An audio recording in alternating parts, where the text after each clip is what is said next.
Like Alessio Romagnoli's challenge on Paulo Dybala, we're lunging right into this edition of the Serie A Sit-Down, World Football Index's podcast of Calcio told like it is. Frank Crivello here, and as always with me, Richard Carmen. Ciao, Richard. Ciao, Frank. How are we doing this evening? Better than Alessio Romagnoli. But not as good as Paulo Dybala. But not as good as Paulo Dybala. Yeah, so somewhere in between there. So if I'd have to say my mood, who was average in that game? Let me look up what I have. All right, we're probably being a little too harsh on him. He has he did come up with some big plays. Kind of like Leo Duarte. So, wasn't terrible, wasn't good. That kind of thing, or Federico Benedeschi, kind of the mood. Just kind of average. I'm not even angry about Milan anymore. Like I said last week on when we had Jerry, I'm used to it. So, how about yourself? How are you? Yeah, I'm pretty good. Crazy weekend. Didn't have Saturday off, but I have tomorrow off, so it worked out, right? I guess so. Can't complain. Lots of calcio, and now I guess we got to get used to the international break for the next couple weeks. Yeah. Just when things were heating up and getting somewhat interesting. Here we go with another break, right? So that said, it was an interesting week. Obviously, by brand name, the marquee game was Juventus Milan. But if you took a look at how things were going in the table, Richard, this isn't your typical Juve Milan game. One team obviously at the top of the table, as they have been for the last 8 seasons. Juventus, Milan trying to figure out who they are now under their second manager this season. So we're going to start with that. We'll talk about the rest of match week 12. We will break down just what the heck is happening in Europe.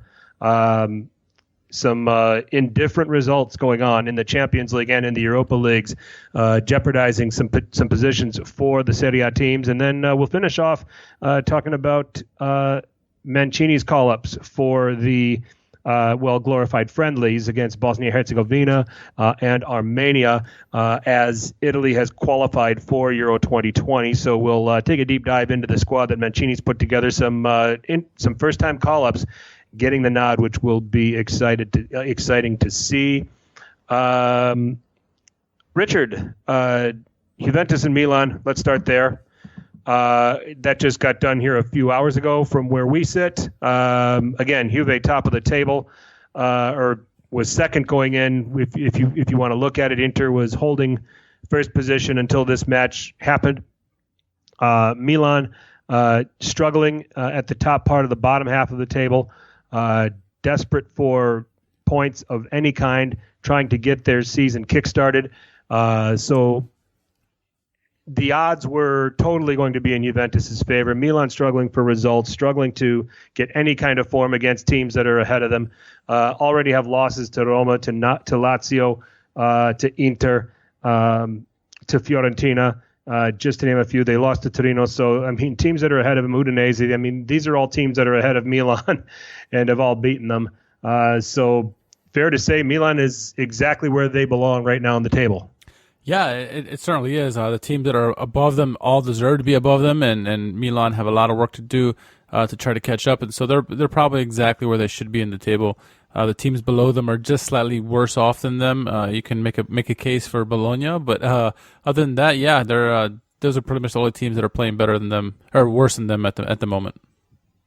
Sure, it's an interesting one for me because you look at Juventus now; they are in a seesaw right now with the Inter for top spot.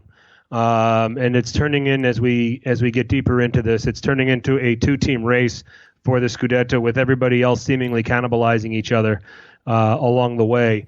But Juventus, if this was going to be a chance for Milan to win against Juventus at the J, you had Juve coming back from that trip to Russia. Not particularly in the greatest of health, and maybe just getting their eye on the international break where some guys can rest and recover. Some guys can, get ready for some international games they're going to have coming up, getting called up for their countries. This might be the perfect trap for Milan to possibly trip up and get points here against Juventus. Yeah, and Milan do have a history of playing up to their opponents as well, so they had that going in their favor as well. And so it's a perfect opportunity to play Juventus because you knew going into this one that they would not be firing in all cylinders, whether it be because of a trap game, as you mentioned, or because of the injuries that did pop up throughout the last couple of games or so. So it would have been a perfect opportunity for Milan to try to step up and steal some points from Juve and give them at least all they can take. Yep, for sure.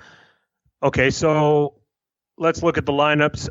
Juve with Szczesny in goal, Quadrado, the deputy right back, Leonardo Bonucci, Mattias de Ligt, Alexandro, Bentancur getting the start with Pjanic and Blaise Matuidi. Bernardeschi listed in between Higuain and Ronaldo, and just from where he played, he seemed like he was in a lot of different positions just from the ground that he covered in this game. Mainly operated on the right-hand side, coming in with his left, but he certainly did move over to the left flank in certain situations. Didn't play with a great deal of range. I mean, the lineup that I'm looking at shows him as a trequartista. He wasn't that. He was playing on the right. Gonzalo Higuain in a striker's role. Ronaldo, they tried spreading all over the place as well. So essentially it was a three-man attack. It's just a matter of, depending on the minute of the game, of where they were all positioned. So it was Bernardeschi, Higuain, and Ronaldo. Par for the course, surprise Bernardeschi getting the nod over, say, Dybala, or does this feel like at least a stable lineup going in against a team like Milan?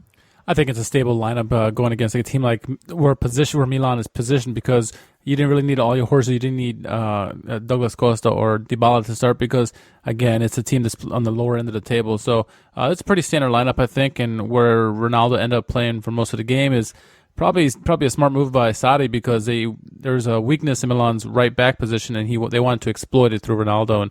And there's hardly no better player in the world that you would rather have trying to exploit a weakness of a team than Ronaldo. So it made perfect sense to me, honestly. Milan with Donnarumma, Andrea Conti getting the start at right back with Duarte and Romagnoli in the center of defense, Teo Hernandez on the left, a midfield of Paquetá, Benacer, and Krunic. And then in attack, you had Suso and Çalhanoğlu flanking Krzysztof Piątek. I argue this right now, Richard. This, probably Musacchio in for Duarte, but this is the best 11 that Milan have right now. For all of the cracks I've made about Suso, Rafael Leao might have something to say about this when he can really get his legs under him. Bonaventura might have something to say about this. Kessie might have something to say about this. But, from a talent standpoint, from a versatility standpoint, to me, this feels right. This feels like the best 11 that Stefano Pioli can put out there. Yeah, and it made sense that he, continued on with Paquetá and Krunic in the midfield along with Benacer. Benacer has been getting stronger every game, as we've been mentioning the last couple of weeks. And so it's good to see Krunic out there getting some consistency. But up top, I mean, while we made plenty of remarks on Suso and Çalhanoğlu, they've been the most consistent, or at least Çalhanoğlu has been the most consistent of the Milan players, and Suso is at least scoring goals. So you need to get them out there to give you some kind of chance to try to get a win in a game or get some points. So I think this is a pretty strong lineup for Milan. Obviously, fans will have their favorites that they'd rather come in, like some of the ones you mentioned, but based on how the season's gone so far and what these players have produced, this is probably one of the better 11 that you can get from Milan. Yeah, I mean, just looking at how this game got going, it would be Milan that would have more chances. Higuain nearly snuck it past Donnarumma at the near post as a key chance in the first half that nearly put Juve up early on in the game. Donnarumma alert there.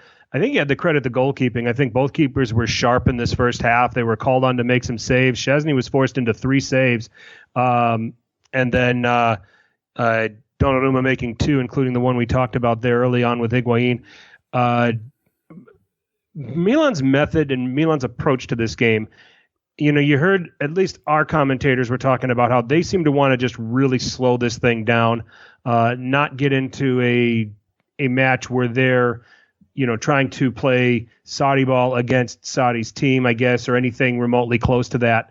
But when you look at how Milan did here, and biggest save from Szczesny in the first half, the save on Paquetá, because that was a tricky header to deal with, from where he put it. This was the ball that Andrea Conti played back to him. So there we pointed it out, but goalkeepers were called on early in this game. They were probably the best performing players in the first half because of the job that they did to make this game and keep this game scoreless. But Milan's approach, I mean, it was deliberate. They had an intent for how they wanted to play. They were going to take their time with set pieces. They weren't going to be in a hurry to put the ball down and play quick. They wanted to try to shrink this game as much as they possibly could. How did you feel about how Pioli approached it? I was rather impressed with the way they approached it, because you have a wounded animal in Juventus, obviously not firing on cylinders, and so you go after them and try to take the game to them. And I heard many Juventus fans on Twitter saying, this is why, this is probably our best signing we've had in the last Agnelli era, basically, because he's just come so big, and each season he seems to get better and better. And it's the reason why Buffon left the club is because Szczesny was just playing that well, and he's continued to play that well, making the big saves, 3 saves, like you said, in the first half. And then on the other end, too, you got Donnarumma making big saves. But I love the approach by Milan in the first 45, and really making Juve, think about how they want to play the game, because they realized that really quickly that Milan were there to try to get all 3 points. And if it wasn't for Szczesny, it could be a different story. Yeah, for sure. For sure. I want to talk about... Okay, so it's 0-0 going into the half. The very thing I tweeted is once the Dybala substitution happened, and then followed by the Douglas Costa substitution, I said, it just feels like, and I'm sorry to my fellow Milan fans that tweet didn't age poorly, that it ended up being right on. But when those substitutions were being made, when you take a look at who Sarri was bringing in off the bench, you took a look at it and said, Juventus are going to win this game on the substitutions. As it seems, Juventus have won these last several games against Milan. It's come down to their ability to substitute and bring in depth and and we talked about this last week, and Gary Birtles talked about this last week in the Lazio-Milan game. Difference makers coming in for difference makers, essentially. Okay? Where Milan were making substitutions like Bonaventura coming in for Krunic, a like for like, and Leao coming in for Piontek. So still relatively unproven, going in for a player, whom we might have. I'm worried that we may have possibly seen his best form. We may never see the Christoph Piontek we saw, in the first half of last season, kind of carrying into that, second half of the season. So. The substitutions clearly, and then some of it was out of necessity. Cristiano Ronaldo struggling with his knee again. He actually was substituted off in the Champions League against Lokomotiv Moscow. So Paulo Dybala comes on, and in the 55th minute, 6 minutes later, it's Douglas Costa coming on for Bernardeschi. And right there, you take a look at it and say, if the game's going to be won, it's going to be won because of those substitutions. Yeah, for sure. And first, I want to give a shout out to Craig Burnley, because I never give a shout out to this guy because I don't really particularly like him. But he did say in halftime, he's like, this is probably gonna be a winner from Ronaldo in the 78th minute, and really it was the guy who got substituted on from Dybala. But you look at Juventus and they got 3 superstar subs coming off the bench. And Milan cannot say the same. I mean, while we like Bonaventura and Leao and Ante Rebic, they are they're no Dybala, Douglas Costa, or Adrian Rabiot. So that's something you got to advantage. And this is, Milan fans can probably remember the days when they could say they brought 3 superstars off the bench, and it's been a long time coming. So now their team is pretty mediocre in terms of players, and so now they get to see what Juventus is like, because this is what they used to do to teams back in the day. So the substitutions were always going to make the impact in the game, and especially those players coming on. 2 of them are probably starters for sure, for Sarri. So you knew it was going to be some tough times for Milan, and Donnarumma would have to come big if they're going to have any kind of chance in that second half. And sure enough, that's exactly how it played out. Paulo Dybala able to work his way through the matador defense of Alessio Romagnoli. It just was I can talk about that for a long time. That was poor all the way around.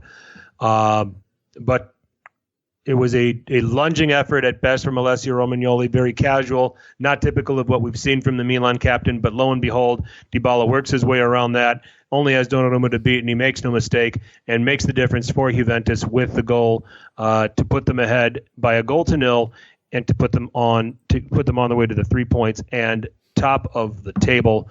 Great finish from Dybala, but this is what we're going to have to grin and bear as Milan supporters like us are going to have to grin and bear with Milan this season. Forget about Europe. Just see if this team can play better. See if they can overcome a lot of the mental mistakes, much like this one. Okay, and show that you can overcome them, because that was the one against Juventus. You had to play a perfect game. And there was no time to be casual at any moment, and that was the worst time to be casual, and it cost Romagnoli. And we're talking about a guy, we're talking about the captain, we're talking about a guy that we normally don't say these things about. It was crazy that he's the one that pops up to make the mistake that costs Milan any part of this game. Yeah, and you also got to give a little bit of credit to Dybala too, because he made, well, not 90% of the time when he goes for that move, he'll go for the left-footed shot, and this time he anticipated Romagnoli jumping on that, and which he did, so he went to his right foot and scored that goal. So, but Romagnoli needs to do better in that situation. It doesn't matter if you know this guy is a left-footed player and always goes to that shot. You need to do better than that and not sell yourself out like he did. And he just looked like a shambolic player. Like it looked like a Milan banter era defensive back right there. So. He needs to do better, and we don't normally say that about him. But towards the end of the game, he kind of struggled, and I think Douglas Costa had made him look pretty bad a little bit later on. So luckily that didn't result in a goal. But yeah, it's everyone on the team has been having stupid plays, if you will, and making boneheaded plays. So the captain is not without. I'm looking at this goal right now, so I'm going to talk everyone through what's going on here and how the goal came about. It starts with Douglas Costa on the left flank. Milan's right flank, being defended 1v1 with Andrea Conti. I like Conti's positioning here because he's in a spot where he's trying to defend outside in. He wants to bring him back into where the midfielders are. He doesn't want Costa to try to... If he tries to force him to the touchline, Costa's just going to beat him in a foot race to the end line and cut the ball back. So Conti is looking for the help from the midfielder, which he gets, and he brings Costa into the middle, which is good, okay? Midfielder there, which I believe was Bonaventura, took a lunge at Costa, misses. Costa's able to continue, has some space now. It's approached by, it looks like Duarte comes out. No, that's not Duarte. I'm sorry. That's Paquetá that comes out. So Souza was the one who tried to take the lunge at Douglas Costa, figures. And now you've got Douglas Costa is about 35 yards away from goal in the middle. Paquetá is confronting him. Okay. Now, Costa comes into the middle again one more time. Now, Bonaventura is just a little too high here. And if we look, and people are going to have to visualize this. There's exactly the kind of space for Costa to go ahead and split Paquetá and Bonaventura. And Benacer's in a decent position to try to get the pass. But there's enough pace on it to where it can get to Dybala. Dybala will knock it back into the midfielder, and then what happens is Benacer's chasing, it stretches the midfield out, and now Higuaín will sit in between the midfield and the defenders. The ball comes into him first time, okay, and Higuaín just sits there and he lays it off to Dybala. So how can Milan defend that a little bit better? If Benacer stays home, that ball into Higuaín probably doesn't happen. And whoever this midfielder is that played that ball in, I can't tell because I got a pretty small video here. He's probably forced to play the ball out wide to Cuadrado. But Benacer gets caught chasing, so we can maybe pick on Benacer's a little bit for his a little bit of eagerness to chase the ball. But then here's the interesting thing, Richard, as I'm looking at this. Bonaventura is in a high position and is not even anywhere near any of these guys. Okay, he's closer to the forwards. Okay, so when we're looking at all of this, Benacer is forced to chase out of position because Bonaventura is not staying in the midfield shape where they can do some damage and try to win the ball in that area. So, and Juventus are going to punish you when one player just takes a play off every time. In this case, Bonaventura is too high. Benacer is forced to chase. The ball comes inside to Higuaín, who just lays it off neatly for Dybala, and it's just an isolated 1v1 with Romagnoli, where Romagnoli just lunges at him. So I don't know if you were watching this at the same time I was, but that's what I'm looking at with all of that. Yeah, and it's kind of perfect isolation there. You'd want Dybala against anybody really, maybe with the exception of Koulibaly. So Dybala versus a defender is advantage for Dybala, and he's going to eat that up. Whether he gets a goal or not is another question, but he plays that perfectly with his weaker foot, and so brilliant play, brilliant team passing there, quick passes there, as you mentioned by Juventus to get that goal. Yep, indeed. So that's the goal. That's the win. We're trying to break it down a little bit tactically. I think that, before we go after Romagnoli defensively, that midfielder got caught, that the three-man midfield kind of got caught chasing shadows a little bit. And I think a lot of it had to do with Bonaventura. And I don't know if that was a coach's instruction to say, try to remain a little bit higher. We'll take our chances. If we win it, we'll get it to you. And then you link up with the forwards, with Çalhanoğlu, with Leao. But it was an interesting dynamic to see how the midfield just got broken down on that play. It started well. Anytime where you can go get Douglas Costa going square and backwards, it's good. Yeah. But then the rest of the midfield shape just kind of got caught out of position. A lot of it was Bonaventura just really being in half-hearted positions, and then forcing Benacer to chase a little bit, and then by him chasing, that lets Higuaín sit between the lines and get the ball and be able to play one time to Dybala, and then just he's 1v, like I said, he's 1v1 with Romagnoli. And the one thing that I also mentioned on Twitter was, where was the supporting defense from the left side? Where was Teo Hernandez? Oh, there's a reason why Cuadrado is hanging out all the way on the right-hand side. You're trying to stretch Teo in that situation. So he can't come over and help Romagnoli there if Dybala beats him. So very good reading of the game by Juventus to see Milan getting out of shape and out of position. But, we can chase Romagnoli for what he did, because I think the individual defending should have been better, could have been better, typically is. But I think we also got to call out Milan's midfield on that goal as well. Getting caught out of position, largely starting from Bonaventura. And you wonder, because he had just came on not too long before that, whether the instructions from Pioli were to kind of cheat a little bit defensively so you can get the break, if there is a break for Milan. You wonder if that is it, or just Bonaventura missing his defensive responsibilities, because typically he's a responsible defensive player. But maybe, I don't know, it could have been him or it could have been Pioli. Who knows what was the game plan? But either way, it kind of started with him, as you said, and kind of trickled downwards, eventually leading to Romagnoli. Yep. I thought Szczesny was the best player for Juventus in this game. Not, Dybala's goal notwithstanding. He made some key saves down the stretch, especially late in the game. Milan had some stinging chances that he was forced to palm away. But came up with some saves here toward, down the stretch. Trying to remember off the top of my head where those shots came from, but Çalhanoğlu, I know, forced him into a big save. Yeah, he did, with a shot from distance. So for me, I thought Szczesny was man of the match. Obviously, Dybala coming in off the bench and putting in the performance that he did, coming up with the goal, he's right up there. And I think the other guy that I think you got to give a lot of attention to, I thought Miralem Pjanic, pulling the strings as usual when Juventus was in possession. I thought he was terrific from the midfield, trying to create some things, did some key things. He won 5 tackles. We think, when we think of Miralem Pjanic, we think of this silky passer that helps the team keep the ball, that pulls the strings, that dictates things from a deep lying position in the midfield. We don't think of him much as a ball winner, do we?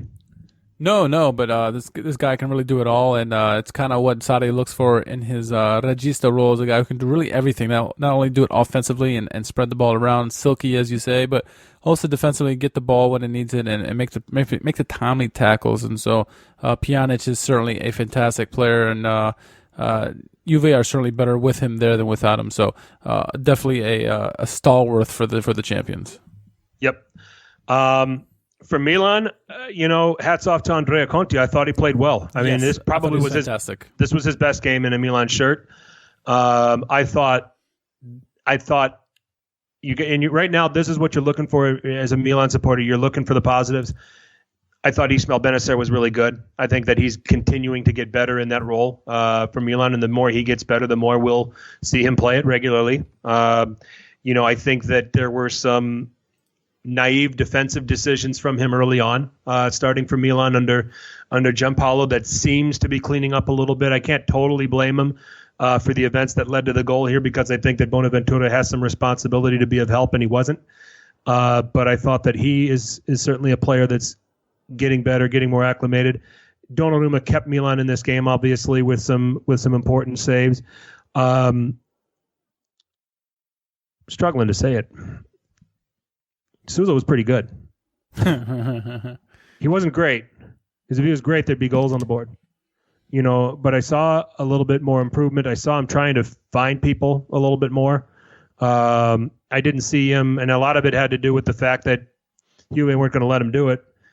His cut in with the left, where he wants to shoot from distance, Juve were prepared for that.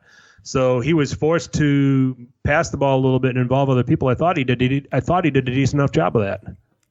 Yeah, he was certainly more involved than he had been for all season long, really. So that's good, because a team like Juventus is gonna hone in on what his strengths are, and his strengths are cut into the left, and so he's got to find other ways. If he wants to be a valuable contributor to the team, then he'll need to distribute the ball, as you said, and find his teammates, and I think he did, and overall, it's I got to agree with you that he played pretty well. Yep. Okay, so here's how we got to look at this right now. I mean, Juventus and Inter right now, it's 12 games in. It's a two-horse race. There might be an opportunity for somebody to come in and make this a three-team race, but for all intents and purposes, this comes down to Juve and Inter, and that makes Juve's win at Inter that much more important as they go on looking to win yet another Scudetto.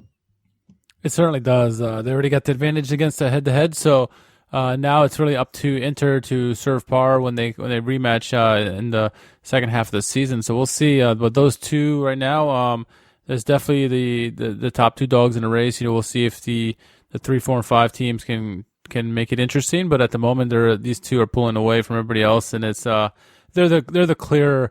They're clearly better than everyone else at the moment. I think they're just the most consistent. Inter certainly, and as absolutely Juventus, though it hasn't been pretty with Juventus all the time, they're getting results as they always do. So kudos to both these teams. Yep, indeed. Milan. Here's what I want to say. Okay. I think that it's getting better. I think when if people are actually the casual fan that's not watching Milan games are looking at Milan lost again. Okay, and that's fine, and I get it if you think that Milan are just in trouble and screwed and all that other stuff, if you're going to limit yourself to that. But watching these games under Pioli, I see an identity in terms of how they want to play. I see a style. I see performance that I did not see with Gianpaolo. And I think we're back to exactly what we talked about with Lazio. There aren't the difference makers there. Look at what Juve did just in this game. Dybala comes in off the bench. Douglas Costa comes in off the bench. They had Ronaldo starting. They had Higuain starting. They had Bernardeschi. Okay, they have the veteran players and guys like Pjanic, Bonucci, Alexandro, the guys with the know-how that have been through these games. Milan are fielding a very, very young team without a guy out there that you can look to and say, hey, we got this. I've been in this situation before. I can handle this. This is a trial by fire for this Milan team. The only thing that's prohibiting them is some of these individual errors that you scratch your head at them, because I coach my son's 8-year-old boys team, a team of 7 and 8-year-old boys. I expect 7 and 8-year-old boys to make the mistakes that these young professionals are making, and it can only be so long that we look at it and say, hey, this is just youth and inexperience. Eventually they're going to correct this, because it's the patience of a fan base that's wearing increasingly thin. And in most cases, when you read some Milan fans on Twitter, they say, I'm numb to it. I don't expect anything else. Martino Puccio said, I fully expected us to lose this way. So, I mean, it's to the point where this is what we're expecting week in and week out. Milan supporters are expecting this now week in and week out. And it's time for these kids to grow up. There isn't a veteran to look, so somebody's going to have to step up and take that responsibility. There isn't a difference maker that you can go out and rely on. Somebody's going to have to step up and take that responsibility. Okay? And until those two personalities turn out in this Milan team, 14th is going to be the norm. Yeah, you look back at last year when Pioli was with Fiorentina, and it's eerily similar. You got two teams who have talent that shouldn't be in the bottom of the table, and then possibly flirting with relegation. So I'm going to argue that they do have some difference makers. They're not to the level of any Immobile or anybody from Juventus, but it's just these guys aren't performing. Sousa's not performing. Piontek's not performing. You got some guys that have had history with performance, and they just can't do it this year. Whether they're not, maybe they're under another system before that, they were succeeding, and now they're just can't adapt to this system. I don't know, but for sure, those most of the players on Milan, they're not performing to the standard that we all would like them to, and because of that, the team is in a place where they should be, in 14th, and there shouldn't be higher than anybody above them, and the team below them, they're not a little bit better than those. Sure. So if they can overcome some of these mental blocks, they'd have at least 5 more points than they have right now, and we'd be talking about them sitting in 7th or 8th position. I mean, these mental mistakes, these young player youth and inexperienced mistakes are costing them valuable points. The nice thing is, the redeeming thing is, it's only 12 games into the season. There's a long way to go. And it might be a little bit desperate, and it might be a little bit far-reaching to think this team can make a Champions League place or a Europa League place. But there's plenty of time to accumulate points, and there's plenty of time to overcome, the mistakes that this Milan team are making to get to the, to still perhaps reach some kind of goal of European football. It's a lot to ask right now, considering the table position they're in. But the good news is that there's still 26 matches left for them to play. Yeah, and so now is as good a time as any coming after this international break to really start making waves and claw their way back into at least mid-table for now. And if they continue on past that if they can, but they gotta start pushing now because we can only say this for so long. With 10 games remaining, then we'll see what the teams are made of. But yeah, plenty of time right now. So 12 games in, they got a whole season ahead of them. Yep. Let's see. I mean, it doesn't get easy coming out of the international break. They deal with Napoli. As I'm getting ready to explain in my batch of games that I'm going to review, they've got a whole bunch of their own issues. And we'll get ready to talk about them here as we get ready to match week 12.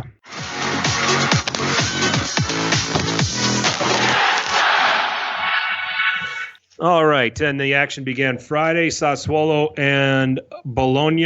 Yes, you saw with two names like that, you knew it was going to be exciting. You knew there was going to be goals, there was going to be chances. There were goals and there were chances in this game from both teams, mainly from the home side, though. I watched this one. Sassuolo winning this 3-1 over Bologna.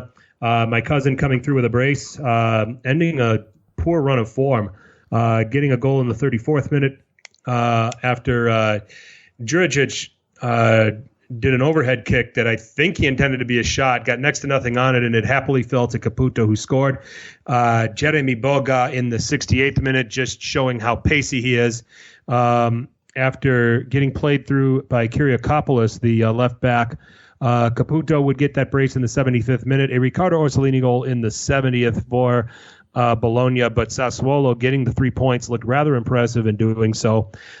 Saturday opened with Brescia hosting Torino. It was a 4-0 win for Torino. It was a pair of penalties for Belotti in the 17th and 26th minute, and then Berenguer coming on to get a brace himself. 75th and 80th minute, the 75th minute goal, a goal of the week candidate.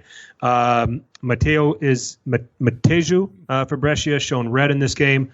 Balotelli lasted a half and came off in the 46th minute. I have no idea why or if there was anything to that. It didn't show that he was injured, so something we'll have to keep an eye on.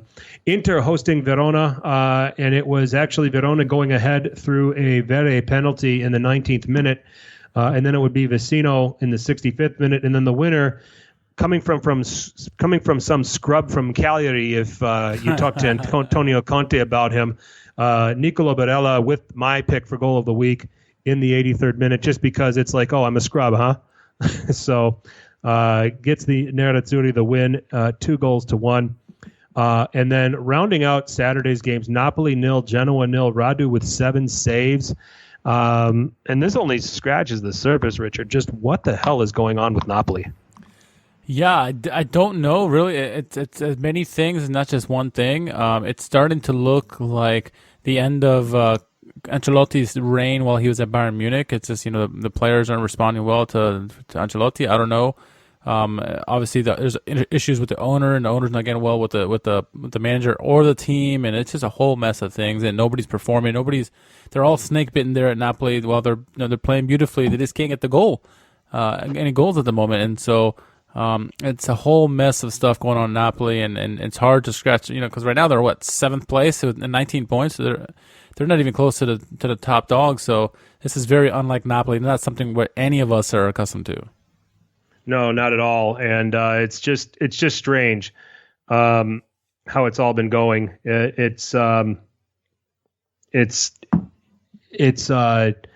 Laurentiis makes them go into retiro ahead of their Champions League game against Salzburg.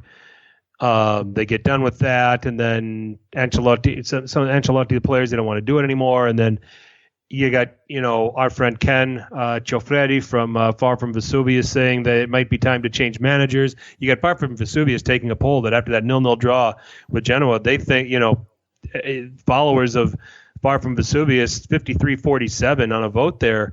Guys, I hope you don't mind me using your poll as reference. I'm going to reference you guys. It was on your Twitter account because we reference people. We just don't steal their information. But anyway. 53% say no, Ancelotti shouldn't stay on as manager. I'm astounded by that. I think that,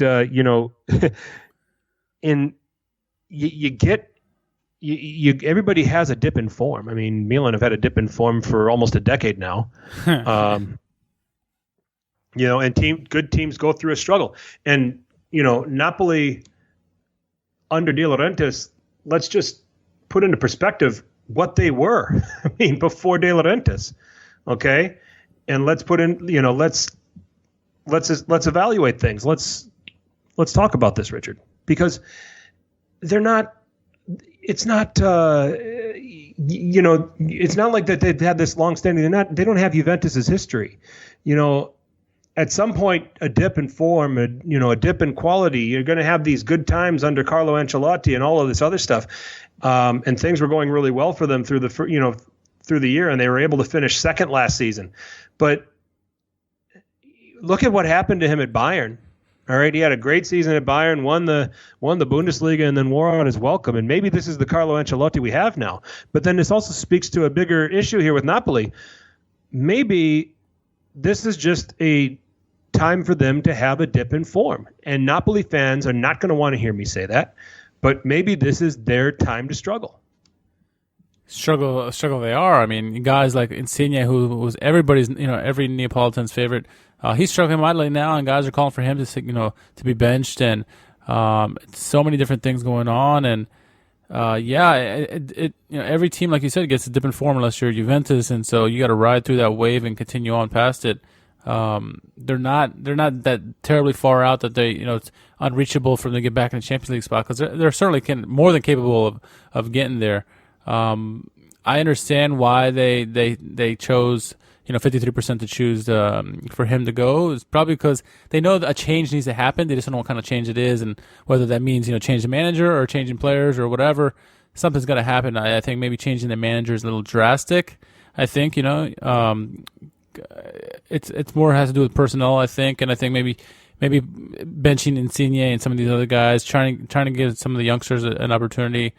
Just try something different, because obviously, being snake bitten is not helping things out. And so if you can maybe get some different bodies up there in the lineup, maybe they can one goal will go in, and then it'll be a trickle effect from there. So I think it's a little too early to hit the panic button, but I can see where they're going, and they're just not used to this dip that they're currently on. And unfortunately, all teams go through this, and so you got to ride through it, unfortunately. And we'll see what happens, but it doesn't look good at the present. Should Ancelotti lose his job? He shouldn't. I don't think so. I don't think so. I don't think what's going on at Napoli all of a sudden speaks to him getting sacked. I think they've hit a bad patch of form, and I think that it would be a criminal mistake if they go and sack him now. That's just my own personal take on this, okay? Everybody's going to have their struggles at some point in the season. This is Napoli's time to have their struggles, okay? And let's take a look at the schedule that they've played. And let's go all the way back to when they won at Red Bull Salzburg. First of all, they have played 6 games in the space of 2.5 weeks? Okay, so They're basically playing a game every 3 days. All right, so it's a heavy workload. They beat Red Bull Salzburg 3-2. They go to Spal and they draw 1-1. Okay, first of all, Spal's very tough at home. Okay, and they should have beaten Sampdoria. I watched that game last Monday. And Sampdoria still, snuck out of there with a goal and scored, at the very end of the game. So you've got that. They draw with Atalanta 2-2. That's not a crime anymore, okay, with the way Atalanta play. They lost at Roma 2-1, okay, a Roma team that maddeningly inconsistent, but at least play well at the Olimpico. And then they draw Red Bull Salzburg 1-1, and I don't know if Napoli expected to absolutely blow that team out. I don't know if they watch Red Bull Salzburg play, if they've watched them play prior, or if they just see the name and think they're just going to win. I mean, they should know them from the Europa League last year too. Or, I mean, was it Lazio that played them in the Europa League last year? Lazio. Okay, excuse me. But, I mean, this is a challenging fixture list to try to play every 3 days. Are we being a little too harsh on a Genoa team that's better under Thiago Motta here all of a sudden? So this is harsh. All right, and to just say Ancelotti needs to be sacked is, to me, that's inaccurate. That's not going to be the right way to go about things, and I think it's going to send the wrong message. Yeah, absolutely, and really, if they should hold off on any kind of talk about any kind of movement, because they got a soft schedule coming up until Christmas. I mean, other than the Liverpool match, they play Milan, bottom of the table. They play Bologna, bottom of the table. Udinese, bottom of the table. Genk doesn't scare anybody. And then you got a couple games before Christmas. Parma, who are in the top half of the table, and Sassuolo, who play fun bad. So it's a very soft schedule for Napoli. If they struggle with that schedule, then I can hear talks beginning or whatever. But it's way too early at the moment. It's just a dip in form, and let's see how these next handful of games over the next couple months go, because these are perfect teams that they can play against and really get back on track and get that swagger back that they so need. The Liverpool match will be a little interesting with them. See if they can get up for that game, but the rest of them, it should be fairly straightforward for them. I'm just going through Napoli's performances and looking through their stats from these last run of games. Just bear with me. And I'll start with that Red Bull Salzburg game. Okay, first of all, I mean, they got put through the meat grinder against them. They were outshot 18-12 in that game and came away winning 3-2. Okay, so there's that. Against Atalanta, had 9 shots on target to Atalanta's 4. Okay, 2-2 draw. Possession was balanced in that game. Defeat to Roma. Had more of the possession. Chances were equal. Roma played a counterattacking game against them, hit them on the break, but they had the possession. They controlled the match, at least controlling the attack, and seeing more of the ball than their opponent did. Okay, the home game against Red Bull Salzburg. I mean, come on, it was a 1-1 draw. They outshot Red Bull Salzburg 29-12. And Red Bull's a good team. Okay. They're a good team. And Red Bull Salzburg's a damn good team. And, I don't know if Carlo Ancelotti can't go out on the pitch and score goals. And if you want him to, go look up the goal that he scored against Real Madrid in the Champions League semifinals. Okay. Back in '89. If you guys want to continue to complain about Ancelotti, but he can't go out and score. That's not his job. But he schemes the team tactically, prepares the team tactically to score goals. You got 29 chances. That's on the players. Okay, that's not on Ancelotti. All right, and then Napoli against Genoa, 7 shots on target, outshot Genoa 19-12. Genoa had more of the ball. All right, fine. Where did Genoa hurt with their possession? Absolutely not. Okay, but 7 chances on target. Okay, sometimes you just tip your cap to the other team's goalkeeper and say, "Well done, you kept us out." None of this is sackable to me. None of it. So Ken and Rafa and everybody over there at Far From Azzurri, I love you guys. Love your podcast. Love having you guys on. Let's pump the brakes on sacking Ancelotti just a little bit. And I'm not saying that because you got us next. I'm saying that because I don't think that this is sackable. So what happened with Giampaolo, that was sackable. Okay. And then what happened with Eusebio Di Francesco, that was definitely sackable. All right. This isn't a sackable situation. This is every 3 days against a very difficult schedule, and you came out of it relatively okay. I mean, still played well enough to win a lot of those games, didn't get it done, but now, like Richard says, the schedule loosens up. So I'm not on this Ancelotti out bandwagon that people seem to be starting over there on the among the Napoli fans. And neither are you, right? I'm not, correct. Okay. All right, so now that we've beaten Napoli to death, that got us through Saturday. Richard's going to give us the rest of what took place on Sunday. Yeah, so Sunday it looked like it was some of the Champions League teams or teams in contention for Champions League. First of the team who played like a Champions League team, that's Cagliari hosting Fiorentina. They were winners 5-2. Great team goal with Marco Rogue's goal in the 12th minute. One of the goals of the week candidates there. In the 26th minute, Pisacane, he gets a goal, makes it 2-0 for Cagliari just like that. 8 minutes after that, Diego Simeone's scores the goal. Diego Simeone's son, Giovanni Simeone scores the goal. Does not celebrate because it's his parent club he scores against. Actually cried. He cried and saluted. Saluted the fallen teammate from the year before. So and they still played that little bubbly techno music in the background whenever Cagliari score. Poor son of a bitch is crying out there, and they're I don't know. His mother's probably a saint, but I kind of found that amusing. You get the kid out there scores a goal, he starts crying, and you're still going to play your little techno music every time Cagliari scores.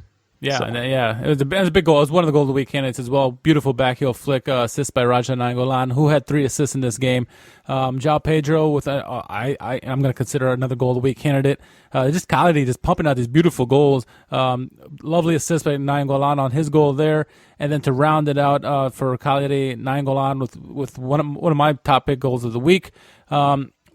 Fiorentina, they did get a couple consolation goals through Vihajovic on the 75th and 87th, but this was all Cagliari all the time. Lovely display by Cagliari at home. They are serious contenders this year for the Champions League spots. A team who's been leapfrogging them back and forth all season long, Lazio, they hosted Lecce. They would come out winners 4-2. A lot of I'm going to say BS calls by referees, giving penalties out that like left and right to both teams. No one had the favor there. Joaquin Correa would get the first goal in the game in the 30th minute. Lapadula would cancel it out in the 40th minute. Then in the 62nd minute, there would be a goal by Milinkovic-Savic. And shortly after there was a penalty called, there was a save and then a goal by Lapadula off a penalty save from Babacar. The goal was taken away due to VAR, saying it was offside. Good call on that play. A little bit after that, Immobile would end up getting a penalty opportunity with another penalty, which I mentioned earlier. But 78th minute, he would score, makes his goal. 14 in 12 games, makes it 3-2 at that point, or 3-1 at that point. Joaquin Correa gets his brace in the 80th minute. And then to round it out, Lecce would get a consolation goal from La Mantia. 4-2 winners for Lazio there. One of the games of the week where we were hoping for, at least, between Sampdoria hosting Atalanta, turned out to be a 0-0 game. They didn't get the memo that goals were being scored this weekend. Both teams, in particular, Atalanta had more of the opportunities, but No goals will come in this one. So 0-0 there. Another game that had 0-0 written all over it, and that's what we got. Even it waited till the last, I want to say 98th minute where a penalty would be awarded. Petagna steps up. Apparently he ate too much during the game because a beautiful save by Musso, one of the plays of the weekend for sure. But 0-0, that was pretty much the bulk of the highlights in that one. And then to round out my batch of the games, Parma hosting Roma. Roma, great opportunity to keep pace with Lazio and Cagliari for the Champions League spots. However, Parma with their great tifo before the game, they came to play. First, it was a substitute, Sprocati, in the 68th minute, coming off for an injured Gervinho. He would score a goal, make it 1-0, and then in stoppage time, cue the music. Cornelius scores in the 93rd minute, seals the victory, 2-0. Paulo Fonseca's team loses shockingly. Parma's continuing to rise up the table. They're up to 8th at the moment. So those are the games of the on Sunday, and there were some entertaining ones and some dull ones. Yes, there were. Let me start with Sampdoria and Claudio Ranieri. Since he has taken over, 3 clean sheets in 5 games, and just 1 conceded in another game where they got a draw. And out of those, he's got 6 out of a possible 15 points that might not seem like a big deal, but it's certainly a progression from where this team was. They've only conceded 3 goals in the last 5 games. They conceded 16 in the first 7 under Di Francesco. So Ranieri has really reined this thing in defensively. They're much better now. They've got to find a way to score. They've got to find playmakers. I mean, you've got a guy like Fabio Quagliarella who can bag goals for you. Gabbiadini, another capable goal scorer for you, but where is the creativity and service going to come from? Guys like Jacob Bianco have to step up for me in his role. If Gaston Ramirez, he came on as a substitute and played a role in Sampdoria beating Spal last week. So it's there, and you can see them making progress under Ranieri. It's not showing up in the table yet, but it soon will. They sit 18th. That's not going to last. And I should also point out, it's 6 points in the last 5 games. They only had 3 points in the first 7 as well.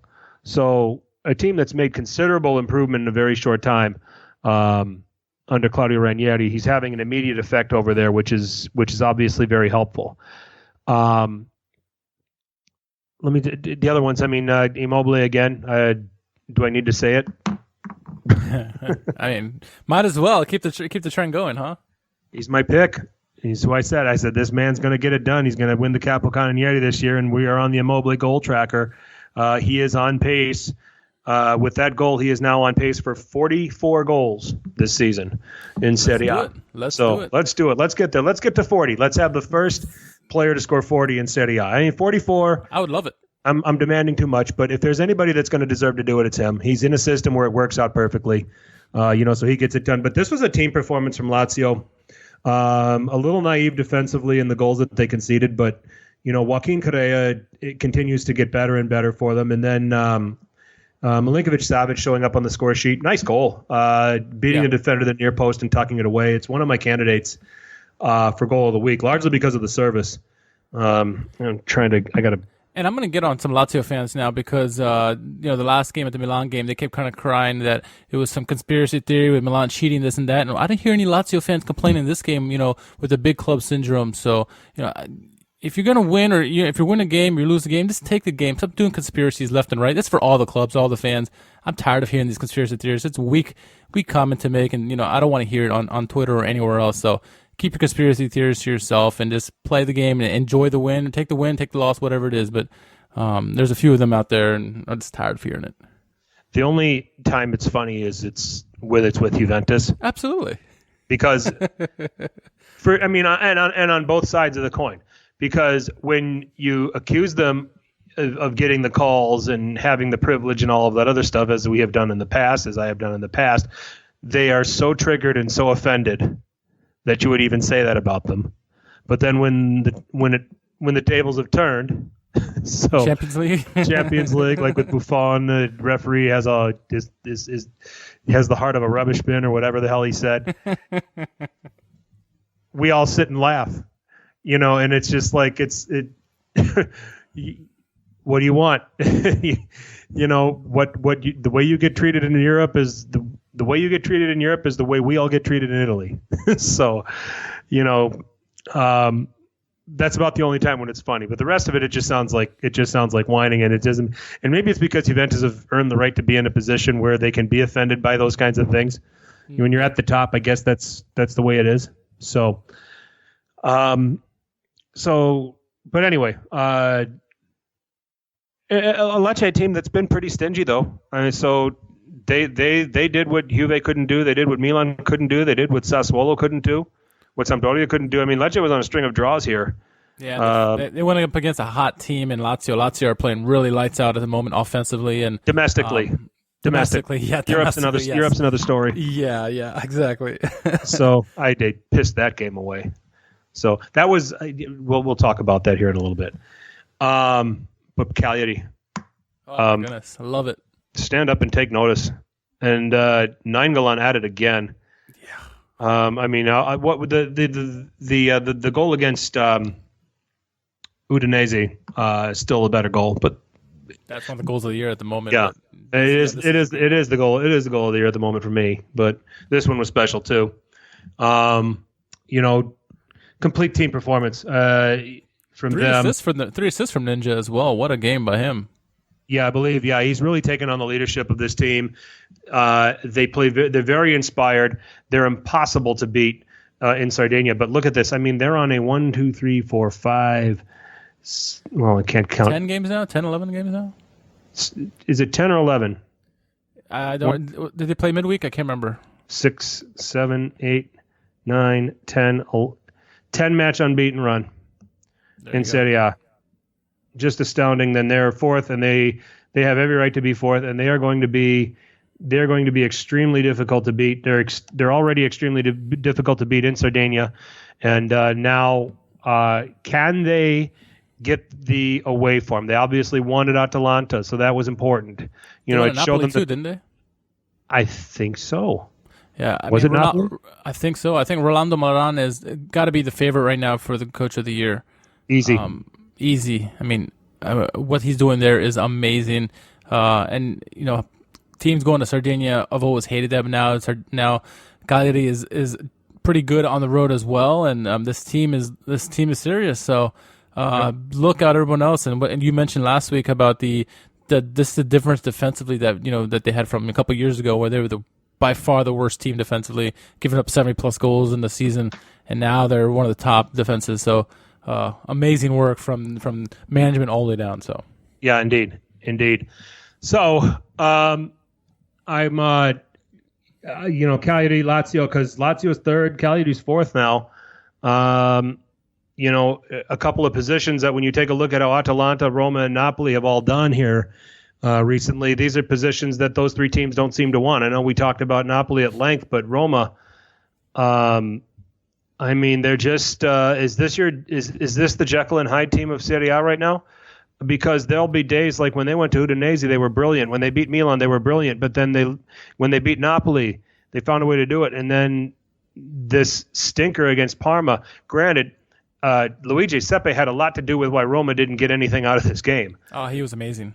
But we see this all over the place. They went to Sampdoria, couldn't score against a Sampdoria team that were reeling. I mean, it was Ranieri's first game in charge. But what are we to make of the Giallorossi here? I feel like they're the Jekyll and Hyde. They're kind of a Jekyll and Hyde team at the moment. Yeah, it seems like they have one way to play, and when teams figure how to stop them defensively, they can't find another plan B or plan C, and so they just continue to try to do on. Other teams are like, all right, bring it on, we'll stop you, and we'll go score goals, and that's what we've had throughout the year with them. So it's very Jekyll and Hyde. They're the Lazio of 2019. So. It's very odd because they play sometimes very beautiful and very attacking, and it's amazing to watch. And then in other games they throw up stinkers, and you're like, is this the same team as EDF managing these games? What's going on here? So it's very confusing. Yeah, it is. Definitely is. So, bottom of the table right now. I mean, we talked about Sampdoria. They're not going to be down there for long right now as things are going. Brescia, boy, I want Brescia to be better than this, but Yeah. but it's still tight. Spal's on 8, sitting there in 19th. Genoa's on 9. Lecce's on 10. I think it's got to be constant. Those are the 4 teams you're concentrating on at the rate that everybody else is going, because Udinese, if there's going to be Udinese, I want to say that their table position flatters them there at 12th, but when you go to the we've been talking about this pretty regularly here the last few weeks. When you go to the Dacia, Tudor's got them set up for you to be in for a 90-minute grind there. You're not finding a lot of goals over at the Friuli. No, and it's good that they've got that form now at home, because they were struggling so much both at home and away, and now at least they're getting some points while they're at home, and they're making it difficult for anyone that comes to the Dacia, and that's a start. And now they just got to build on that. So while their position kind of flatters them, it doesn't really, because they just had regain of form, if you want to call it that, over the last month or so, to give them the boost in points, because they were so low in the table before. So. Yep. I think with Brescia, the weird thing is, it seems like as soon as Balotelli, became a staple in the lineup, the team has not played well. Whether they're trying to go to him all the time or what, I don't know what's going on with that team. But they played so well to be in the season. It could have just been a fresh team coming to the league and nobody knows who they are, but maybe now they've been found out. I mean, who knows? But things aren't right at Brescia at the moment, and Spal neither. But they got at least Lecce and some of these other teams that are still within range. I mean, it's 3 points from 20th to 16th, so it's nothing like it's dead gone conclusion that Brescia are going to be relegated. Brescia's winless in 7. Doesn't help. No, that doesn't help. And when they come back from the break, they go to Roma, then they host Atalanta, and then they're at Spal. And then they'll have a big 6-pointer on December 14th against Lecce. So it's going to get a little bit tighter and tougher for them. Spal would have really liked Andrea Petagna to put away that penalty against Udinese. That could have been a big help. Yeah. They would be sitting outside of the drop if they had gotten those 2 extra points. Thoughts on Spal?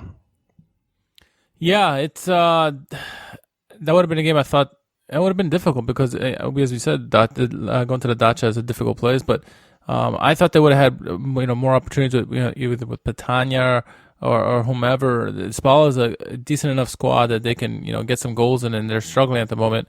Maybe losing guys like Lazzari and some of the other guys, Krunic and some of those guys that they lost, is really starting to affect them, because their creativity is just lacking this season. So it's a struggle. It's gonna be a struggle with them all year. Many people picked them for the drop this year, and you can kind of see why. It just no one to really move the ball around and get it to Petagna. It makes it hard to score goals, and even when he gets a penalty, apparently he can't score either. So goalless in their last 3 too. Not good. Not good. And goalless in 4 out of 5, and then 5 out of 7. The finishing is a big issue. And Petagna is just a 9. He's just a striker. He's not going to create a lot of his own stuff. So the creativity's got to happen. It's got to come from guys like Kurtic. You've got to have guys like Strefezza, who's a young, useful player there on the right-hand side. These guys need to step up and be able to provide some service to try to create some additional chances. And then Spal need to find somebody else. I mean, Petagna can't do all the scoring. You've got to be able to also find someone that can shoulder that load a little bit. You've got Flockery there, who's a veteran, but then after that, you don't have a whole lot else. So it's going to be interesting. It's going to definitely be a grind as far as Spal's concerned for their survival prospects. So. Goals of the week. Give us your 5 goals of the week that, regardless of what I say, you're going to put on the video. You should at least tell everybody my 5, so that in case we disagree. So fair enough. So my top five, my honorable mentions first, Sepe with his save on Pastore. That was a brilliant save. He had a really good game.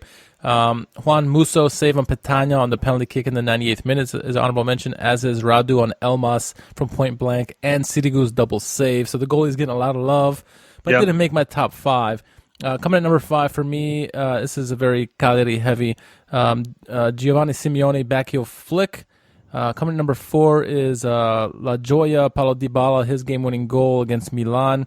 Number three is that Cagliari team goal by Marco Rogue. Wonderful goal. I know you love those team goals too. That came at number three for me. Sticking with the Sardinian theme, a former Sardinian player, Nicola Barella with the beautiful goal, game-winning goal for Inter. And then number one, we're staying in Sardinia, Nainggolan, game winner. Or fifth goal of the game, I should say. Okay. All right. We're close here. We're relatively close. It's I think it is definitely going to be a Cagliari theme, current or former, at least for my top four. I'm with you on the goalkeepers. I'll give them all honorable mention. I thought each one of them were terrific. The save by Musso, performances by Sepe, Radu, and Sirigu were all terrific. In keeping, I think they all earned clean sheets, didn't they? And Sirigu, yes, Musso, Sepe, and Radu, all of them getting clean sheets. So nice. Goalkeepers turned up and did really well this week, in a week where we saw some very nice goals. I am pretty Cagliari-centric, current and former players with my top five. Number five, I'm going with João Pedro. Just a beautiful counterattack and clinical finish there. Nainggolan playing him in perfectly for that. Simeone's backheel flick for the number four spot. Like that finish there. The team goal with Marco Rogue for me, number three, and then I'm going to reverse one and two. Nainggolan gets number two. There's a lot of weeks where that's the number one goal of the week. But the winner for Nicolo Barella of Inter, just class, pure quality, and not going to rival Nainggolan's volley goal for goal of the season, but going to be at the table when we talk about goals of the season at the end of the year. Yeah, and I'm loving the Cagliari love because they deserve it, and then all their goals this week were brilliant, or even the former players. So yeah, good stuff from coming out of the Sardinia. Winners and losers. I will say a winner for me is Lazio, bouncing back after the disappointment against Celtic and the Europa League, which we'll talk about here shortly. Yeah. But, being able to seize control, beat a Lecce team that has been stingy to the likes of Milan and Juventus, among others, and getting the full 3 points and finding themselves in third. So for me, Lazio is the winner this week. The losers for me this week has to be Roma. What a rough week for them. I mean, they lose at Mönchengladbach, which I kind of thought would happen, and then they follow that up with a performance at Parma that, while they created a lot of opportunities and probably should have gotten something out of this game, they didn't, and that's what's keeping them from, the sitting in the top four where they normally find themselves. Maybe with the exception of last year. So my winner this week,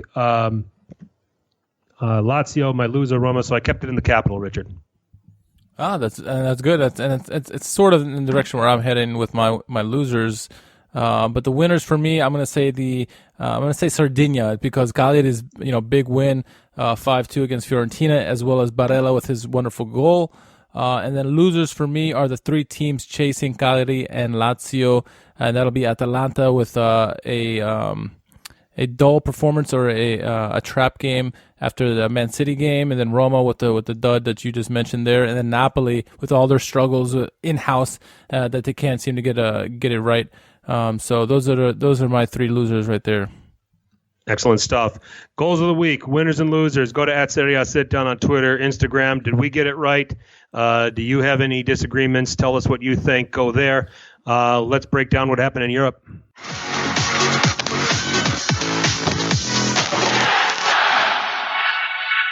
All right. So everything began on Tuesday, Richard, and then we're just going to talk table here. And not a very good week in general for Serie A, in terms of the results. At least Tuesday did not go well. Barcelona was the early game an early game on Tuesday at home against Slavia Prague, 0-0 draw. So getting position is there for the taking for Inter to get ahead of Borussia Dortmund, and had their chance to do it. They were up 2-0. They lose 3-2. I watched the second half of this game. I can't believe Borussia is a very talented team, can be very, very dangerous going forward, but that is not what you would expect from an Antonio Conte managed team. They were all over the place. Yeah, I mean, the first goal by Lautaro Martinez was brilliant goal, and then Vecino, to make it 2-0. And Inter were looking like by far the superior team, and then they went to halftime, and I don't know what happened. They gave life to Dortmund for no reason, and all you got to do with Dortmund is give them a little opportunity, and then they will turn on, because they've been mostly off this season. But when they get a goal to turn them on, they're on. So that's unfortunately what happened for Inter, and they allowed them to come in 2 quick goals, and then obviously the game winners. So I don't know what to make of an Antonio Conte team like the way he had, and his complaining that he had talking about the Sassuolo players and Cagliari players on his team. It's low blow and uncalled for. Really, it starts with you, buddy, at halftime, not making the proper adjustments or making the proper adjustments in the second half as the team is capitulating. So, unfortunate and embarrassing loss, really, for Internazionale. Yeah, I would agree with that. And then Napoli, completely dominated RB Salzburg, at least in terms of chances. Outshot them 29-12, as we discussed. Had an opportunity to maintain a 1-point lead over Liverpool heading into Anfield on match day 5. Instead, they find themselves in just enough trouble with drawing Salzburg 1-1. They're now second in Group E to Liverpool. And now that all-important game at Anfield, at first they got Milan in front of them. So, it's none of this is coming at the right time for Napoli, and I struggle to think that they're going to get anything out of Anfield. They probably will be more than happy with the draw, but I don't know. I don't know if they're going to be able to pull any more than that out of there. The way that Liverpool are playing right now, and the way Napoli are having their struggles, and we kind of broke things down. A very difficult schedule, playing once every 3 days, and playing difficult opponents. But I'm. In a few weeks' time, I hope they can pull the stunner and win at Anfield. Liverpool's known for a clunker at home here and there throughout the course of the season. I don't see it happening, and they're going to find themselves needing to qualify at home against Genk on the last day. Yeah. Had the game been this Wednesday after their win against Man City, you could say maybe they get a trap game and get a chance for to be down. But no, I don't think so. Coming out after international break. I think Liverpool are probably primed and ready for that game. Probably still reeling from the defeat last year to Napoli, so they probably want to get revenge in that respect. So yeah, it's going to be a tough game for them to try to get 3 points. But they have an opportunity with Milan and Napoli to try to get back on track and get that swagger back and try to get up for the Liverpool match, because that's going to be such a huge game. They're ill afford to lose that game. They need to at least get a draw in that one, because you kind of have to expect that Salzburg is going to get the win in their game. So it'll be even more interesting if that's the case and Napoli lose. So let's hope for at least a minimum of a draw. Yep. If they can get a draw out of that, that'll take a little bit of the pressure off. You got to think that Salzburg are going to beat Genk and be on 7 points, and then Napoli are going to need to rely on getting at least 3 points against Genk. If they do that and win against the Belgians on match day 6, they're in. They're in as the second place team, but they're in nonetheless, which is a better position than where they were a year ago. So, and then coming back to Inter, they're now third on 4 points. They still own the head-to-head on Borussia Dortmund, the aggregate, because they won the 2-0. They won 2-0 at the San Siro, so they've got a 1-goal edge on aggregate over Borussia Dortmund. So they've got to find a way. First of all, they've got to go to Prague and get it done. They've got to hope that Barcelona can beat Borussia Dortmund, which is a lot to ask. But even if that doesn't happen, Inter do control their destiny to one extent or another. Because if Barcelona can beat Borussia Dortmund, okay,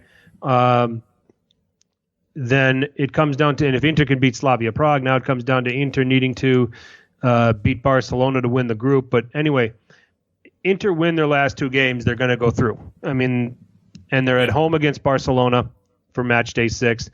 They go to Slavia Prague, and Slavia Prague, you look at the table and it doesn't look all that flattering, but Slavia Prague have been a pain in the ass to all 3 of these teams in this group.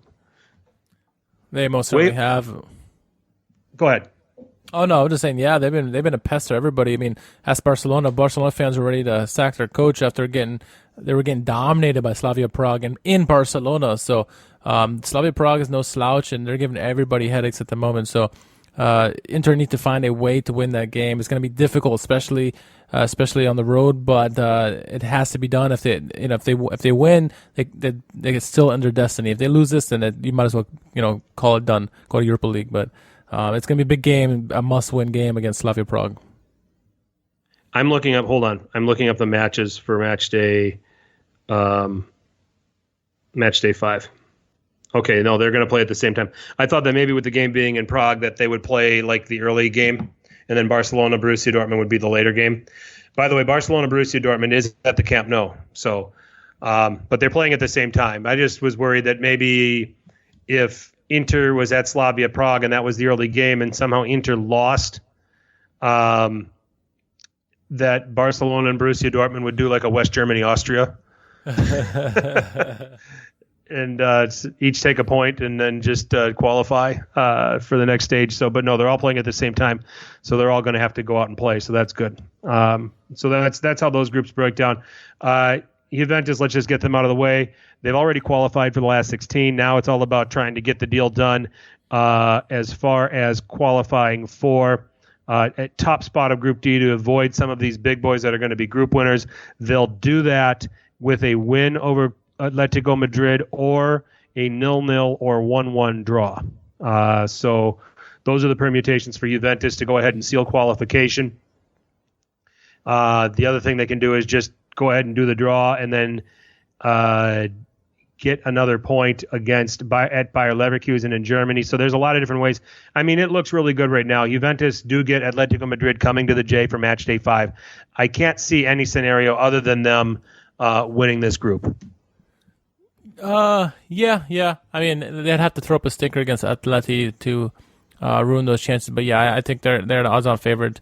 Just get some draws here, and you can seal up the first place there, and you'd expect them to. It's Juventus, and we fancy them. Not only winning the group, but also going deep into this tournament. So this is just the first step in doing that. What a goal from Douglas Costa, though, to win against Lokomotiv Moscow. Yeah. Brilliantly done between him and Higuain. So one of the better goals of the Champions League so far this season. Okay, so there's no way AC Milan can do anything more embarrassing at the San Siro than what Manchester City did at the San Siro against Atalanta, having to put Kyle Walker in goal, who actually made a very critical save on a free kick. But that notwithstanding, Atalanta, so you're saying there's a chance. They win at home against Dinamo Zagreb, and if City beat Shakhtar Donetsk, it now comes down to if Atalanta can go to Shakhtar and win on match day 6. Okay, so they have to win their last 2 games, and they have to hope City, if I'm getting this right, they have to win their last 2 games, and they got to hope that City don't lose their last 2 games. Is really what it comes down to. And if that happens, Atalanta's second, and they're after that disastrous beginning, they're in the last 16. Yeah, leave it to them to finally turn it on. They look like the Napoli we expected to against Man City. In this past the Napoli we expected to against Man City. Atalanta. When I see beautiful soccer, I think Napoli, but it's Atalanta these days who are doing the beautiful soccer, beautiful football. So leave it to them to wait so late. So yeah, if they can get 2 results here, and hope that City hold up their end of the bargain, they could sneak into the second spot, which would be amazing. After the catastrophe that they had, to start the Champions League campaign, and Imagine that, a team that everyone would ridicule in Champions League. Like, why is this team even here? And they sneak in. That would be just fantastic to see. And you just like to see Atalanta playing, not Napoli, but Atalanta playing the way we know them to play, and that's attractive football. And I'm glad it finally came to fruition. Hopefully, they can keep it going in the Champions League and Serie A. A message to Baldwin Bergamo and to Connor Clancy, if you're listening. I only do podcasts with this guy, just in case you want to direct your anger directed at him. So I can't believe you said that. The Atalanta came out and looked like the Napoli we wanted to see. It's just that'll go down in SerieASitdown lore, I think. So, or maybe it wasn't that funny. Who knows? But anyway, so. There's a chance for Atalanta, but boy, they're going to need a lot to happen, and a lot of this is their own doing. They on match day 2, I saw that game against Shakhtar Donetsk. They should have beaten them, squandered a lot of chances there, and we'd be having a much different conversation about them right now if they were able to get that win. So the Europa League is a uglier picture altogether. Lazio losing to Celtic. Celtic have grabbed one of the 2 spots in their group with that win. So that's let's see here. That's out for them. I'm trying to find their group that they're in. They're third on just the 3 points that they have, which they got. I believe they got that against Stade Rennais. Cluj sit on 9 points. So Lazio have to beat Cluj at the Olimpico to have a chance, and then they have to hope that Celtic remain invested when they go to Cluj on match day 6. So it does not look good. I'm just going to say this right now. I think Lazio is done with the Europa League at the group stage. Yeah, unfortunately. And I don't think they're going to be bothered by that because sitting in third right now, it looks like they have a bigger ambition, which is reaching the Champions League next year. So so that's what could certainly be on the cards for them. So, and then as far as Roma are concerned, took that loss to Mönchengladbach. They lose out on the head-to-head aggregate with them. They will go to Turkey next to play Başakşehir. And then they'll finish by hosting Wolfsburger. So there's everything to play for. They control their destiny. They win both their games, they'll qualify.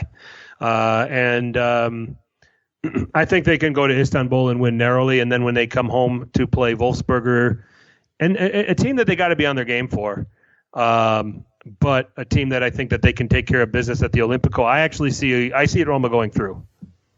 Yeah, I mean, it's certainly the destiny is in their own hands, and they already showed that they can play with Başakşehir, and you would expect them to beat Wolfsburger too. So there's 2 winnable games there that get those wins and get onto the second round. Doesn't matter where you place, but just get out of the group stages. It's going to be key for Roma.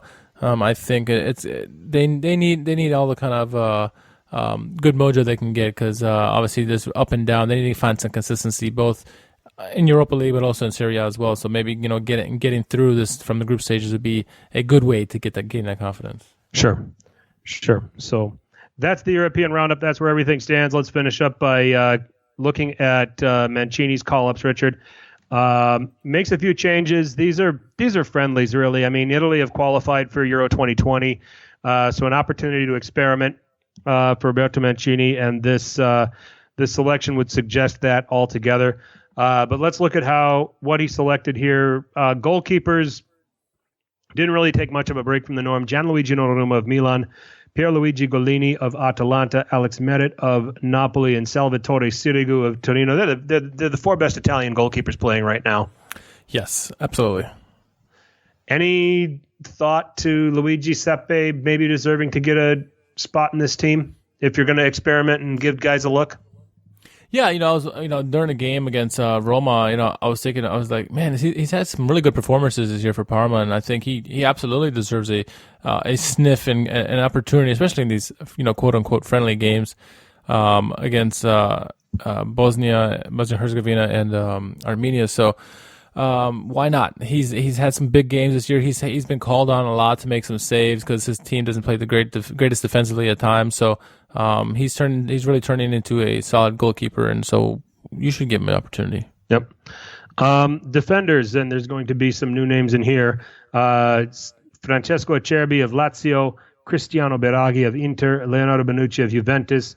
Here's a new name, Andrea Cistana of Brescia. I think very well deserved, in fact. For as bad as Brescia have been, I like his game. I think the guy's got some potential. Giovanni Di Lorenzo of Napoli, Emerson of Chelsea, Alessandro Florenzi of Roma for some reason, Armando Izzo of Torino, Gianluca Mancini of Roma, Alessio Romagnoli of Milan, and Leonardo Spinazzola of Roma. Cistana in there, really the new name among them. Why does Florenzi continue to get called up? He has compromising pictures of Mancini, apparently, and so that's the only reason I can think, because it doesn't make any sense. I mean, he doesn't even play that well for Roma at the moment, or any time. So I don't know why he continues. I mean, he's been there. That shouldn't be a reason for him to be playing at all. I don't know. I just don't know. Or I thought El Shaarawy had those compromising pictures, or maybe he made copies and gave them to... He's more warranted than Florenzi, though. Maybe he is. I just when you're looking at some of these young players and some of these young Italian players, if you're going to experiment, if you're going to look at guys, what about De Paoli from Sampdoria? I mean, this is an opportunity to bring some different guys in, and I'm just spitballing here a little bit, but Fabio De Paoli has put in some decent games for Sampdoria here in their recent run. He's a guy, if you're looking for a fullback, that would be a guy that, hey, bring him into the camp and see what he's got. He's just one. I'm sure there's others. There's some others out there. If I took the time, but I want to carry on with this. Let's go to midfielders. Nicolo Barella of Inter, Gaetano Castrovilli of Fiorentina, very well deserved. Absolutely. Jorginho of Chelsea, Rolando Mandragora of Udinese, Marco Verratti of Paris Saint-Germain. That is now not true. He's out through injury. It is Sandro Tonali of Brescia in his place, and then Nicolo Zaniolo of Roma. Very young midfield here. So Jorginho is going to start, Barella is going to start, and then after that, it's going to be interesting to see how he rounds out that midfield for these games. Yeah, I mean, you would probably give the tip to Zaniolo, but I mean, I wouldn't mind seeing the other players, Castrovilli, Mandragora, and Tonali play as well. See what they can do together in one of those games. So it should be interesting who the third person will be with Barella and Jorginho. So I mean, it should be Zaniolo, but we'll see. Yep, we'll see. And then forwards, Andrea Belotti of Torino, Domenico Berardi of Sassuolo, very, very well deserved. The guy's been on fire. He struggled against Bologna, but I mean, he has put in some good games for Sassuolo this season. Federico Bernardeschi of Juventus, Federico Chiesa of Fiorentina, Stefan El Shaarawy of Shanghai Shenhua for some reason, Ciro Immobile of Lazio, Lorenzo Insigne of Napoli, and then Riccardo Orsolini, a well-deserved call-up from Bologna. I still don't get why El Shaarawy continues to get called up. And Insigne has been pretty poor as of late as well, but I understand why he's there. Yeah, I mean, I actually thought Insigne played well at least in the Champions League game when I watched him against Salzburg. I thought he looked good. Still plays with a lot of energy. Still tries to pound out a lot of chances. Again, another spot where you could probably take a look, and do you really need some of these guys, to play in this particular situation? Do you really need El Shaarawy to come all the way over from China? When that spot can go to, let me just give you some names here and see what you think. Okay. Petagna. I mean, yeah, there's not much he can do other than be a 9. But there's not much that El Shaarawy does for this national team when he plays for them either. So fair point. I think Verre is probably a little bit of a reach from Verona, although he's turned in some decent performances for them. I think there's some other ways that they could have gone here instead of continuing to bring El Shaarawy into the fold. So just if you want to try to create some controversy or say, who the snubs are. Other than that, let me throw a name at you that maybe tell me what you think. Matteo Mancosu of Lecce. I was just thinking about that. see how he does in a national team environment. He's done well for Lecce so far this year. He's been really their catalyst, and sure, it'd be interesting to see how he would do in a setting like with the Azzurri. Sure. I've got no disagreement with that whatsoever. So, but yeah, so those are the players that are going to get called up. There's really no point in predicting how these games are going to go because they're meaningless at this point. Italy have qualified, but. Really, tell me if I'm wrong. We just want to see continuity of Mancini's project with just different people in the mix. Yeah, absolutely. You want to see the product continue to develop well, but just different players and see how they do. Absolutely. All right. So with that, we're putting a bow on this edition of Serie A Sit Down. Richard, anything you want to plug away? Yeah, so we're going to do the top 5 coming up for this week, and then the Thiago Motta piece will be coming out as well very shortly. And then I'm also going to do a little piece, we talked so much about Cagliari and the love we give them, giving a piece on Rolando Maran as well, so to show us, to show how he's been doing, what he's been doing at Cagliari. So that's just a little bit about what's going on YouTube. And then as always, you can find me anywhere at R_KHARMAN. Excellent stuff. You can find me at FTC_21. I don't know if this is something that I'm saying on behalf of SerieASitdown as a whole on the podcast, but at least for the podcasts that I'm on, and I have a pretty detailed thread on Twitter on my page at FTC_21. I've come to a very conscientious decision to no longer discuss the racism and racist behavior that's going on in the stadia in Serie A. I've laid out my reasons on Twitter. I'll go through this once because this will be the last time Richard I ever want to talk about racism on Serie A Sit Down. But I will be very clear and very concise in what I had to say. And here it is. I've come to the revelation that I'm no longer going to discuss the racist behavior going on in Serie A on Serie A Sit Down. And I know my position on racism. I condemn it. There's nothing more I need to say than that. Continuing to discuss racist behavior on a weekly basis only seems to be giving these idiots, ultras, the attention they want. And yes, ultras are largely idiots. I don't care if you come after me for saying this. Fans get behind their team and their players regardless of their skin color. That's the distinction between fans and ultras, and the idiots or ultras have a long way to go in proving me otherwise. Calcio is run and sometimes managed by people whose values came from another time, and that time wasn't correct either. Now, not only are they racist, but they are maddeningly and sadly ignorant people. They rather put their head in the sand and wish the problem away. So this is the last time I talk about it. We know it's bad. We know it sucks. Consider this a universal blanket statement by me condemning all racist behavior in football instead of having to keep discussing on a case-by-case basis. I'm tired of giving the idiots the attention. #basta.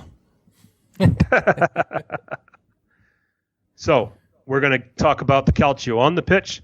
We'll talk about some Calcio politics off the pitch that aren't going to be racially motivated or racially charged or anything like that. Things like that. So you can find that whole thread on Twitter, and if you want to fight me on it, go ahead and fight me on it. We want to put a quality podcast out, and we want to talk about what's going on the pitch, because what's going on the pitch is pretty damn good. So, and I don't want to give the attention to the idiots anymore, Richard.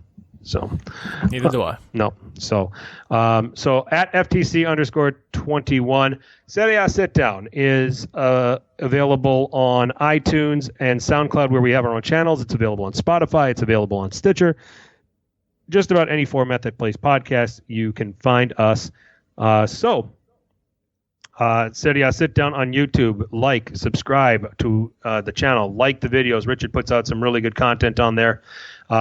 He puts out his goals of the week and not mine, which he's doing the video, so I suppose he can. So I'm going to just start putting in the comments section. Frank doesn't think this should be the top 5. And then maybe we can start some banter that way. So do give us all your support. We appreciate you taking the time to listen to us, and enjoy the international games. You're going to watch Italy because you're a fan, even though the games have no meaning to them anymore. But watch them anyway. And then, Richard, are we going to be back in a couple of weeks, or do you think we'll come back and talk international? I guess we'll see. We'll play by ear. Not sure. We'll see. We might get bored. We might get bored. Yeah. We might get bored. So, but we'll be back the following week because it's going to get tasty. Juve, Atalanta, Milan, Napoli, among the others. So, do be ready here when the clubs return, because it's we're not gonna take baby steps to get back into it after the break. We're just gonna haul ass right into it. So, but thank you again for your loyalty. Thank you again for listening to us here on City on Sit Down. For Richard, I'm Frank, and as always, be sure you tell your paisans about us. Ciao.